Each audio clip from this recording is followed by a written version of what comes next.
또 드렸습니다. 아멘. 그럼 현대인의 최대 관심사가 뭐겠습니까? 건강 문제인 것 같아요. 제가 오늘 교회 올 때도 잠깐 TV를 틀어봤는데 방송에서 다 건강 의사들 나와서 건강 닥터들이 그런 얘기들 하더라고요. 뭐가 문제일 때는 뭘 드셔야 되고 뭐 이런 증상은 이런 거고 아침 방송이라든지 틀면 건강 문제가 많고 홈쇼핑 같은 것도 보면 건강식품 같은 것들이 굉장히 많아요.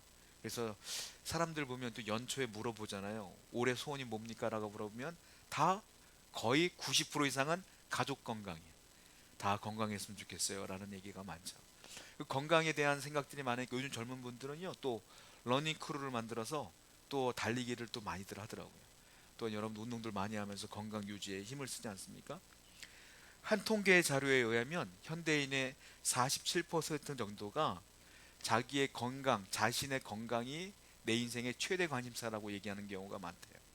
여러 가지 관심이 많겠지만 내 최대 관심사는 건강입니다라고 말했던 사람들이 많대요. TV에도 신문에도 잡지에도 사람들이 대화 자리에도 다 야, 뭐가 좋아? 뭐 먹어봐. 막 이런 얘기들 많이 하잖아요. 다 건강 얘기들을 많이 한단 말이에요. 자, 그럼에도 불구하고 문제가 뭐냐면 대한민국에는 환자 수가 계속 증가해요. 그럼에도 불구하고 이게 참 이상한 거예요. 다 건강에 관심이 많고 좋은 것 먹으려고 하고 건강식품 먹고 약 먹으려고 하는데 이상하게 환자가 늘어요. 제가 몇 년 전에 기사를 하나 봤거든요. 우리나라의 암 환자 수가 100만 명이 이미 돌파했대요. 100만 명이 넘는 분들 다 암 환자래. 그런데 이 몇 년 전 신문이에요. 그런데 매년 새롭게 암 진단을 받는 사람들이 22만 명씩 늘어난대. 계속. 이상하잖아요. 건강의 문제가 우리가 최대 관심사인데 그런데 이렇게 건강이 점점 안 좋아지고 병원도요. 점점 치료할 수 없는 병들이 많아요.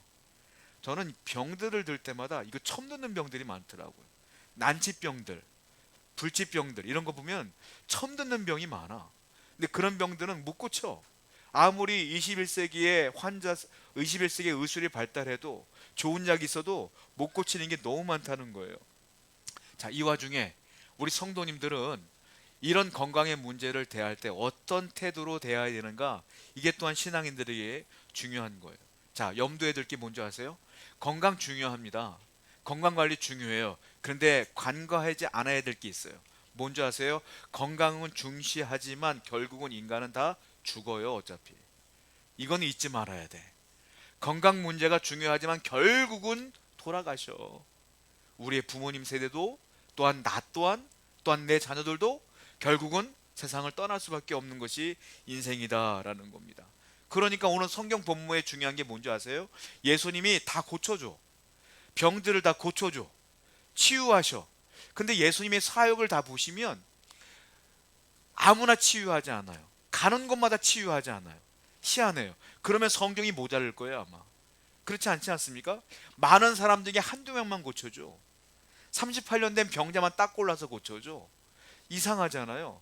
예수님의 주된 사역 중에 하나이지만 진짜 중요한 문제는 치유가 아니라는 거예요. 병 고침이 아닌 게 아니라는 거예요. 뭔지 아세요? 병 고침 다음에 있는 게 더 중요하다는 거예요. 예수님은 가는 곳마다 뭐 했어요?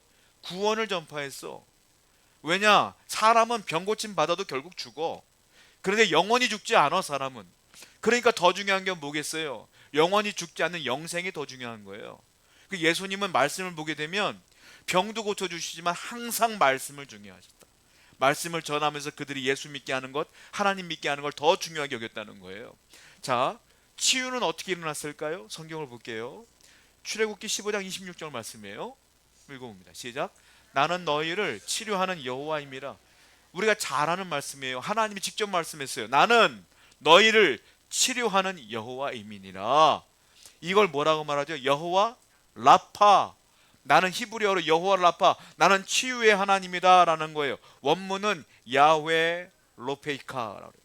발음상 야훼 라파이카 이렇게 되고 이게 여호와 라파란 뜻이에요. 여호와 로페이카가 라파란 뜻이에요. 나는 너를 치료하는 여호와니라. 하나님이 분명히 말씀해서 나는 너희들의 병을 치료할 능력이 있어. 치유하는 하나님이다 라고 분명히 말씀했고 예수님도 하나님의 아들 예수님도 치유자세요. 그분이 복음을 전하면 많은 사람들을 고쳐주셨어요. 마태복음 9장 35절을 보게 되면 예수님이 이 땅에서 주로 했던 사역이 있어요. 이거를 신학생들은 다 배워요. 이걸 예수님의 3대 사역이라고 그래요. 예수님이 주로 했던 사역이야. 한번 볼게요. 마태복음 9장 35절입니다. 시작. 그들의 회당에서 가르치시며 천국 복음을 전파하시며 모든 병과 모든 약한 것을 고치시느니라. 고치시느니라. 예수님의 3대 사역이 뭐겠어요? 여기 다 나와 있거든요. 맨 처음에 뭐라고 했습니까? 가르치시며, 이거 뭐예요? 티칭 했다. 티칭. 교육 사역. 말씀을 잘 가르치는 사역이 예수님의 사역에서, 또 하나 뭐 했어요? 복음을 전파하며, 프리칭. 계속 전도하며 다니셨어. 전도하고 말씀 가르치고, 맨 마지막에 뭐를 했어요? 고치시느니라. 치료했어요. 힐링 사역. 이게 3대 사역이야. 복음 전하여 말씀 가르치며 병 고쳐주는 것. 이게 주로 예수님이 했던 사역이다. 그러니까 예수님도 누구다? 치료자다. 하나님도 치료자다. 그러니까 우리는 얼마나 감사한지 몰라. 우리가 아픔이 있으면, 마음이 아프던, 정신이 아프던, 육신이 아프던, 주님께 나가면 주님이 고친다는 거예요. 왜? 하나님이 고친다는 거야. 성령님이 고친다는 거예요. 예수님이 고친다는 거야. 그분의 사역이 뭡니까? 치료 사역이기 때문에 그래요. 자, 사람을 고치는 걸 뭐라고 말하죠? 의료라 그래요. 의료. 사람이 고치는 걸 의료라 그래. 하나님이 고치는 걸 뭐라고 말해요? 신유라 그래. 신유와 의료가 있어요. 그러면 예수 믿는 사람들은 신유만 구해야 될까요? 하나님께 기도만 해야 될까요? 아니에요. 하나님이 사람들에게 지혜를 주셨어요. 우리에게 은혜를 주셨어요. 의사들 가운데도 하나님 믿는 사람들 많아요. 그분들 기도하면서 어떻게 하면 사람들을 고칠까 연구 많이 해요. 그래서 그들에게 하나님이 뭘 줬어요? 지혜를 주시는 거예요. 그래서 뭐가 발달돼? 의료가 발달돼. 그래서 의료도 하나님의 은혜예요. 그래서 우리가 아프면 뭐 해야 돼? 병원 가셔야 돼. 아프면 약도 드셔야 돼. 아프면 수술도 받고 해야 돼. 가끔가다 TV에 보면 이상한 분들이 있어. 맹신자들이 있어. 광신도들이 있어. 그 사람들은 뭐래요? 내 아들 기도로 고칠 거예요. 병원 딱 끊어, 약 끊어. 그리고 기도만 하는 경우가 있어요. 잘 된 걸까요? 잘못된 거예요. 완전 잘못된 거예요. 왜? 의료도 하나님이 주신 은혜이기 때문에 그래요. 이걸 뭐라고 말하는지 아세요? 일반 은혜라 그래. 일반 은혜는 두 종류가 있어요. 일반 은혜가 있고 특별 은혜가 있어요. 일반 은혜가 뭘까요? 일반 은혜는요, 예수를 믿든지 안 믿든지 누구나에게 주시는 은혜가 일반 은혜야. 예를 들자면 이런 거죠. 공기. 우리가 바깥에 나가면 산소가 있잖아요. 예수님 믿는 사람만 산소 먹어요? 아니잖아요. 다 산소를 들이마셔. 산에 가봐요.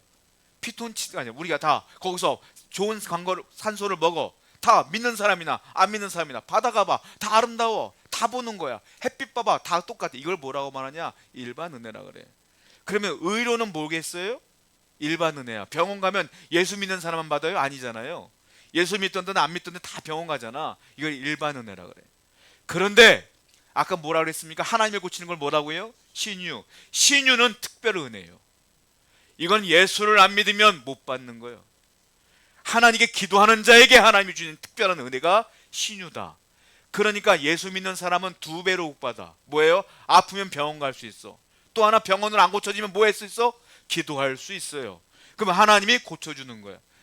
아니, 우리는 얼마나 큰 은혜를 받고 있어요. 그러니까 두 가지를 다 은혜를 받을 수 있는 거야. 그러니까 아프면 병원 가고 약 먹고 안 되면 기도하고 계속 하나님께 나아가면 하나님 뭐라 그랬어요? 나는 치료하는 여호와니라. 여호와 라파, 야훼 로페이카. 나는 치유하니까 너희들의 병을 고친다 라고 말했어요. 바울도 말했어요. 바울도요, 너희들 아프면 기도만 하지 마라. 약도 좀 먹어 그랬어요. 언제 그랬을까요? 디모데전서 5장 23절 말씀 보겠습니다. 시작.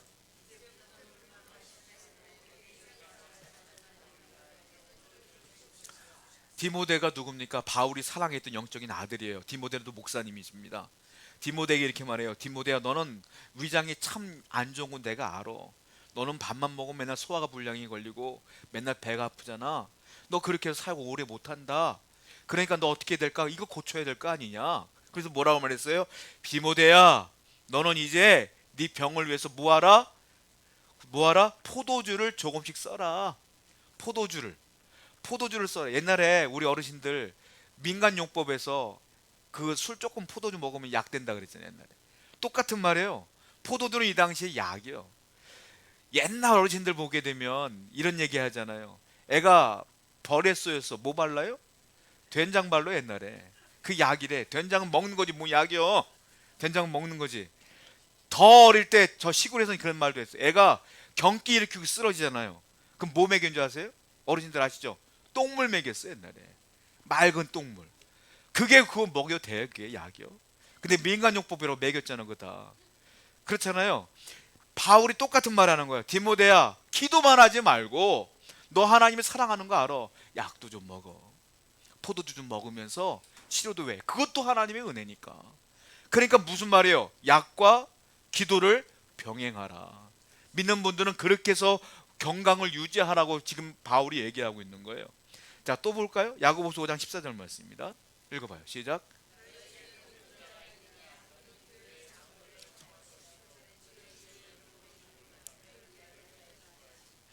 자, 여기서 보면 기름을 머리에 바르라 그랬어요. 기름을 바르며 그를 위해 기도할지라. 기름은 이중적 의미가 있는데요. 성경에서 기름은 뭘 얘기하죠? 성령을 의미해요. 성령을. 근데 여기서 기름은 뭘 얘기하는 거냐면 약을 말하는 거예요. 약.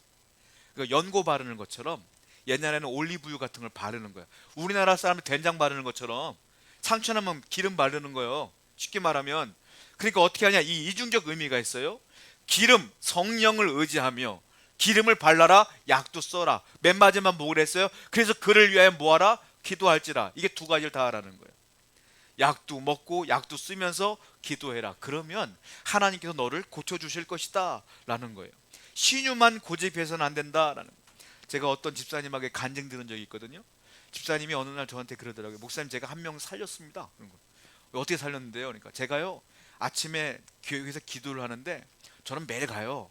교회에서 기도를 해요. 새벽 기도를 못 가니까 제가 시간 날 때 가서 기도를 하는데 어느 날 아무개 집사가 제 옆에서 기도를 하는 거예요. 근데 그 사람은 처음 왔어요. 자기는 늘 오지만 그 사람 처음 봤다는 거예요. 궁금했대요. 그래서 도대체 얘가 무슨 문제가 있길래 기도를 다 하나 싶어서 기도가 끝난 다음에 물어봤대요. 너 왜 왔냐? 이렇게 물어봤더니 그분이 그렇게 얘기하더래요. 가슴이 막 쪼여오는 것 같고 막 답답하고 숨쉬기가 곤란해서 하나님께 기도하러 왔다 했더니 이 집사님이 느낌이 딱 온 거야. 심장이 안 좋은 것 같은 느낌이 오는 거야. 야, 너 병원 가. 그리고 데리고 병원을 데리고 갔대. 그때 협심증이야. 그래서 그 즉시 바로 심장 수술을 하고 시술을 받아갖고 나았대요. 그분이 나한테 자랑하는 거야. 내가 잘했다 그랬어. 기도보다 병원 빨리 가야지. 그때는 잘하셨어. 많은 분들이요 신유만을 고집해서 기도하면 되는 줄 알아. 기도하면 돼요. 되지만 의술도 좀 도움을 받아야 돼. 그래야 되는 거다. 그리고 너무 여러분들이 치우치면 안 되고 신앙이라는 건 밸런스가 중요해. 이성과 영성의 균형을 맞추는 게 중요하다는 거. 우리 성도님들은 항상 그 균형을 잘 맞춰야 될 줄로 믿습니다. 그런데 문제가 있어요. 의학에는 제가 말씀드린 것처럼 한계가 있어요. 못 고치는 병이 많아. 그럴 땐 어떻게 될까요? 기도뿐이 없어요. 그땐 주님께 나아갈 수밖에 없어요. 저개발 국가에는요 의술이 발달하지 못하니까 우상 숭배가 발달해요. 왜냐면 아프리카 같은 데 보면 오지 같은 데 가보면 약이 없으니까 의술이 없으니까 뭐 합니까? 주술에 빠져. 그 무당 같은 사람이 막 길어주고. 제가 예전에 태국의 산마을로 선교를 갔을 때 부족장이 있는데 부족장이 있고 옆에 무당이 있어요. 무당이 뭘 하냐면 치료하는 거예요. 애를 어떻게 치료하냐면 애가 아프잖아요. 오면은 그 색이 이렇게 빨간색 노란색 이런 색이 있어요. 색으로 된 게 끈이 있는데 그걸 묶어주면 걔는 낫는 거야. 낫는 걸 제가 본 적은 없어요. 그들은 믿어. 그렇게 믿어. 그러니까 의술이 발달되지 않으니까 뭔가를 의지해야 될 거 아니에요. 우상이 발달해. 그러다 보니까 저개발 국가 중에 그런 경우가 많은데 특별히 무슬림 중에서요 낙타 오줌이 만병통치약이라고 생각하는 분도 있어요. 거기 중동 지방에 낙타가 많으니까 몸이 아프면 낙타 오줌을 먹는 경우가 많아. 그러니까 그걸 미신을 믿는 거예요. 낫진 않죠. 힌두인들 가운데도요 이런 경우가 있어요. 힌두교는 소를 굉장히 신성시합니다. 그래서 축제가 있어요. 소똥 축제가 있어. 뭔지 아세요? 소똥을 눈싸움 하는 거 좀 던져. 그럼 얼굴도 맞고 몸에도 맞고 그러잖아요. 웃어 막. 그게 눈에도 들어가고 입에도 들어가고 막 그럴 거 아닙니까? 코에도 들어가고 웃어. 왜? 이게 내 몸에 들어가면 내 몸의 모든 병균들을 다 정화시킨다고 믿어. 그래서 그런 축제가 있어. 그거를 이게 뭐예요? 이게 의료가 발달되지 못하니까 병 고치기를 원하는 사람들이 그렇게 우상의 미신에 빠지는 경우가 많다는 거예요. 다행스러운 건 저와 여러분들은 예수 그리스도를 통하여 하나님을 믿어요. 그러니까 어려울 때 힘들 때 우리는 소똥 축제 가지 않아도 돼. 뭐예요? 기도하면 돼요. 우리 하나님께서 고쳐줄 수 믿습니다. 어떤 어려움에 처하든지 어떤 문제가 있든지 우리 주님께서 말씀했어요. 야훼 로페이카, 내가 너를 고치리라 말씀했으니 그 하나님을 믿으면 된다라는 거예요. 오늘 본문은 치유 사건이 나오는데 중풍병자가 있고 그 지인들이 그를 침상에 누워놓고 예수님께 데리고 나오는 장면이에요. 예수님이 고쳐줍니다. 마태복음 9장 6절 하반절부터 7절까지 한번 읽어볼게요. 읽어봅니다. 시작.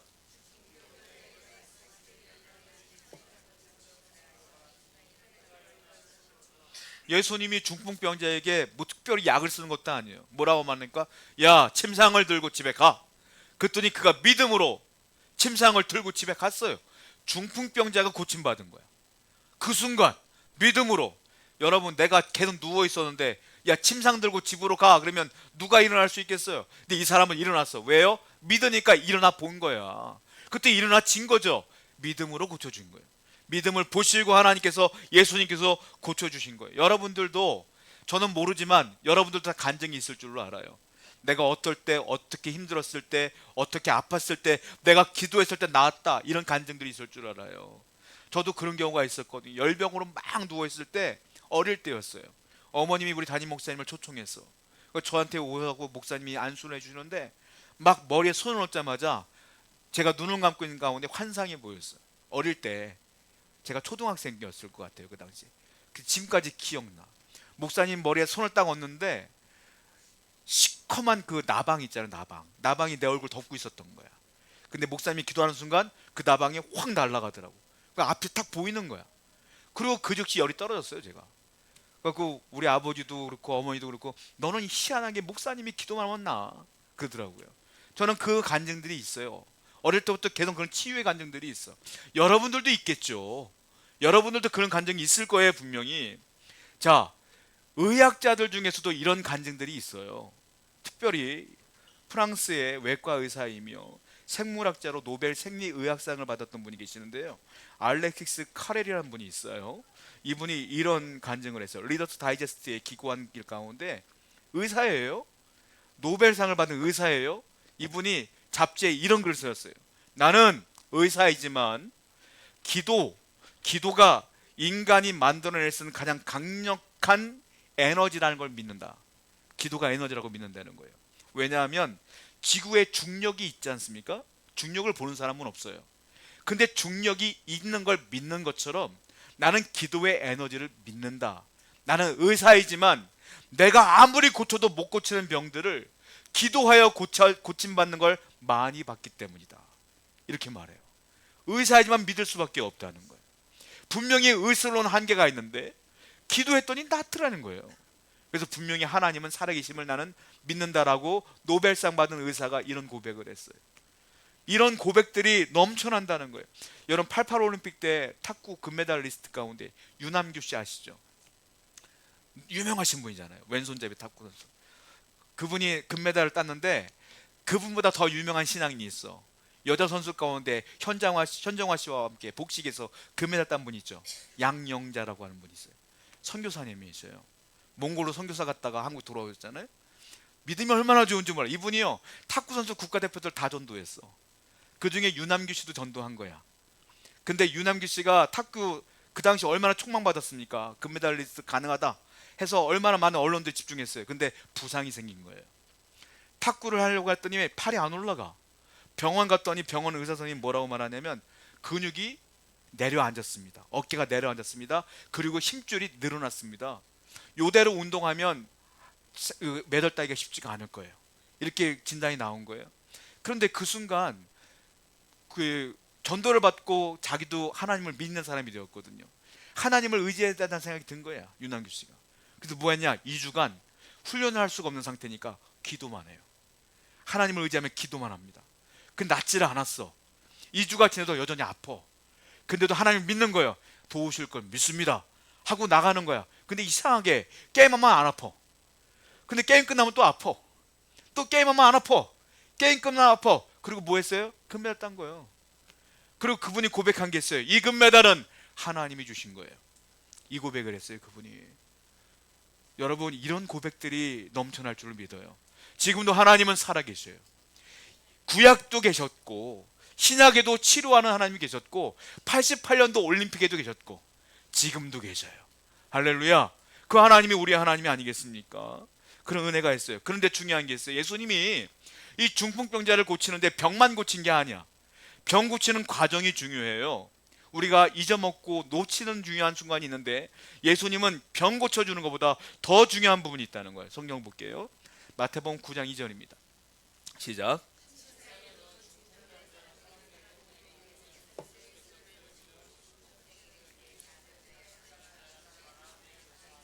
아니, 병 고침을 받으려고 왔는데 고쳐줄게라고 말하지 않고 맨 마지막에 뭐라 했어요? 작은 자야 안심하라, 네 죄 사함을 받았느니라. 내가 뭐 죄 용서 받으라고 왔나? 병 고쳐주러 왔지. 근데 예수님은 뜬금없이 네 죄 사함을 받았느니라 이 얘기했어요. 왜 그럴까요? 또 볼까요? 마태복음 9장 3절입니다. 시작. 어떤 서기관들이 그 무리들 가운데 예수님을 말씀을 들으려고 온 사람들 가운데 서기관들이 있었어요.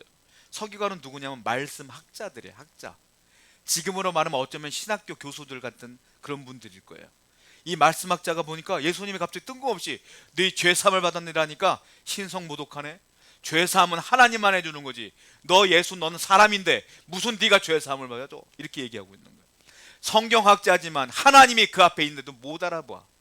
학자가 중요한 게 아니에요. 믿음이 중요한 거예요. 지식이 중요한 게 아니에요. 마음으로 믿느냐가 중요한 거예요. 이 사람들은 학자이지만 예수님을 안 믿어. 하나님의 아들로. 그러니까 이렇게 고백하는 거 아니겠습니까? 자, 또 볼까요? 마태복음 9장 5절입니다. 시작. 네 죄사함을 받았느니라 하는 말과 예수님이요 그 서기관들이 하는 속마음으로 아셨어요. 하나님이니까. 그리고 뭐라고 말합니까? 야, 내가 네 죄사함을 받았느니라 하는 말하고 일어나 걸어가라 하는 말 중에 뭐가 쉽겠느냐라고 말하고 있어요. 자, 예수님 왜 자꾸 죄사함을 받았느니라고 얘기했을까요? 그 이유가 있어요. 뭡니까? 질병은 원인이 어디에 있다?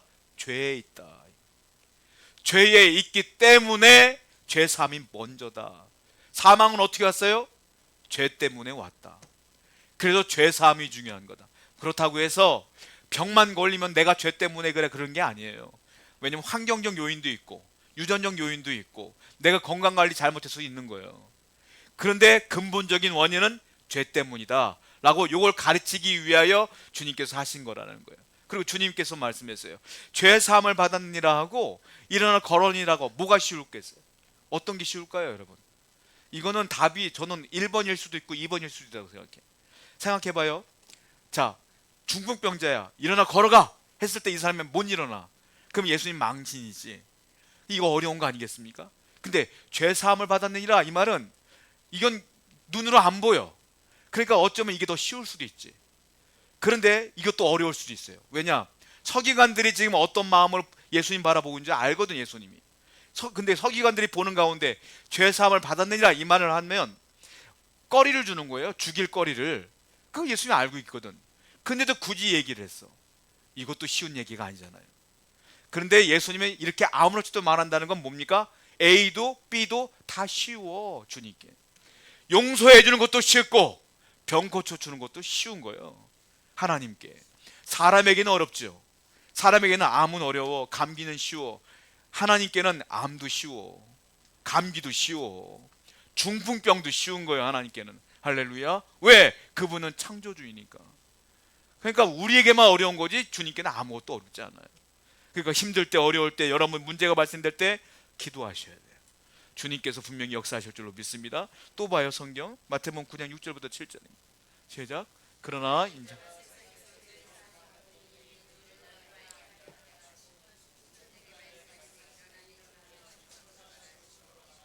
그가 일어나 집으로 이유가 있잖아요. 인자가 세상에서 죄를 사하는 권세가 있음을 내가 너에게 알려주기 위해서 얘가 이 얘기를 했다. 분명히 얘기하지 않습니까? 또 보세요. 로마서 3장 10절 말씀이에요. 시작. 의인은 없나니 그래서 모든 사람은 죄인이에요. 죄 때문에 사망이 왔고, 사망 때문에 병도 온 거고, 그 죄 때문에 우리 안에 있는 불안감, 두려움, 염려, 나쁜 마음들 다 들어오는 거예요.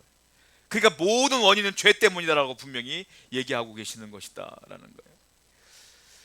질병보다 심각한 게 있어요. 뭡니까? 사망이에요. 사망. 여러분 그 치유 집회라든지 이런 데 가보면 거기서 막 사람들이 막 고쳐줍니다. 그럼 저요 고침 받았습니다라고 손 들고 나와서 간증해요. 그런 거 많이 보셨죠? 그런데요, 그분들 나중에 보잖아요. 그 병 또 걸리는 경우도 있어요. 그리고 그 병으로 돌아가시는 경우도 있어요. 저희 아버지 돌아가실 때 저 기도 얼마나 많이 했겠어요? 입원하셨을 때 기도했죠. 치유 잘 받으셨어요. 그런데 결국 그 병으로 돌아가셨어. 그런 경우 많아요. 분명히 치유받았는데, 분명히 깨끗해졌는데 나중에 보니까 그 병으로 또 돌아가시기도 하고 다른 병이 생기기도 해. 사람은 질병의 치유가 중요한 게 아니에요. 왜? 인간은 결국 죽어. 사람이 늙어서 노쇠해서 죽든지 다른 질병이 생겨서 죽든지 다 죽어. 결국은 치유가 중요한 게 아니라 죄 문제가 중요한 거다. 죄 때문에 사망이 왔기 때문에 그렇다. 이 얘기를 주님께서 하시는 거예요. 죄 문제가 해결되지 않으면 치유돼도 소용없는 거예요. 치유받아도 소용없다고 주님께서 말씀하시죠. 보세요. 로마서 5장 12절입니다. 시작.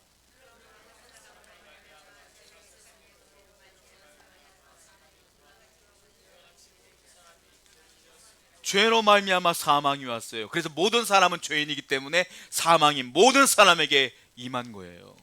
저도 죽고 여러분도 다 죽고 내 자녀들도 결국 다 죽는 거예요.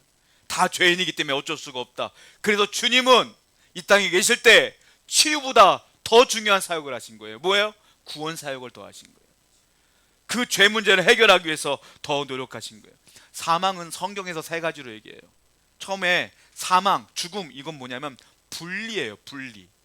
자, 육신이 죽었어. 그럼 뭡니까? 영과 내 육이 분리된 게 사망이에요. 근데 성경은 사망을 얘기할 때 육신의 죽음을 얘기하지 않아요. 영의 죽음을 얘기해. 영적 죽음은 뭔지 아세요? 하나님과 내가 분리된 게 영적인 죽음이야. 그 영원한 죽음이 있어요. 영원한 죽음은 뭔지 아세요? 내가 하나님과 영원히 분리된 상태에서 그냥 끝까지 가는 거야. 그 영원한 죽음이야.